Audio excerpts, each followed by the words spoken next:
జుట్టు ఊడిపోతుందా? పేలు పట్టేసాయా? ఏలు ఫుల్గా ఉన్నాయా? చుండ్రు పట్టేసాయా? అయితే ఈ ప్యాక్ వేయండి, చాలా యూజ్ అవుతుంది. సో మేము యూజ్ చేసాం కాబట్టి మీకు చెప్తున్నాం. సో ఇందులో ఏమేమి ఇంగ్రీడియంట్స్ ఉన్నాయంటే మందారం ఆకు, ఇది యాక్చువల్లీ మా పాప కోసం నేను ప్రిపేర్ చేశాను అనమాట. సో తనకు సరిపడేటంటే ఒక గుప్పుడు మందారాకు తీసుకున్నా, ఒక ఆనియన్ తీసుకున్నా, అండ్ 4 లవంగాలు తీసుకున్నాను.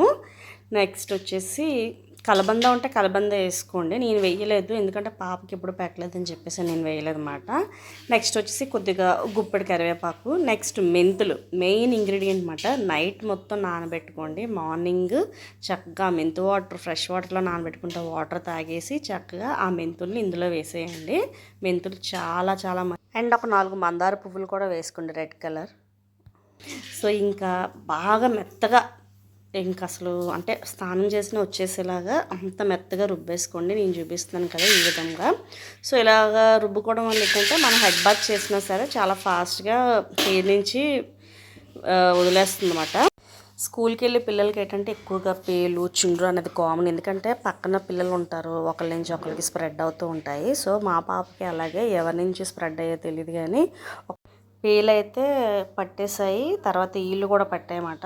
సో ఈ రెమెడీ యూజ్ చేసిన తర్వాత ఇది వచ్చేసి 3rd టైము. ఇంతకుముందు కూడా యూజ్ చేశాను, చాలా బాగా పనిచేసింది. సో నేను అందుకనే మళ్ళీ యూజ్ చేస్తున్నాను. అండ్ నెక్స్ట్ వచ్చేసి హెయిర్ రీగ్రోత్ కూడా అయిందన్నమాట. మీకు ఆ వీడియో కావాలంటే నాకు కామెంట్ చేయండి, నెక్స్ట్ వీడియోలో పోస్ట్ చేస్తాను. నెక్స్ట్ వచ్చేసి ఇది ఓన్లీ పిల్లల వరకే కాదు, పెద్దవాళ్ళు కూడా వేసుకోవచ్చు. చుండ్రు అయితే మటుకు చాలా బాగా పోగొడుతుంది. సో చుండ్రు పోతేనే కదా మన హెయిర్ అనేది మళ్ళీ హెల్తీగా పెరుగుతుంది కదా.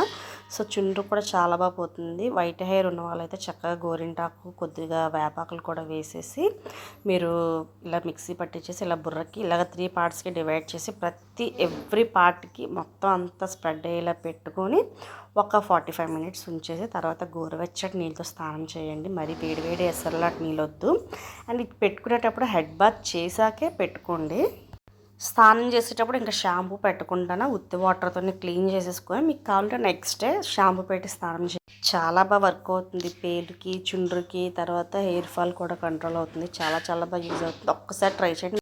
ఈ వీడియో మీకు చాలా యూస్ఫుల్ వీడియో అని నేను అనుకుంటున్నాను. సో మీకు నచ్చితే సబ్స్క్రైబ్ చేసుకొని లైక్ చేయండి. Thanks for watching. Okay, bye.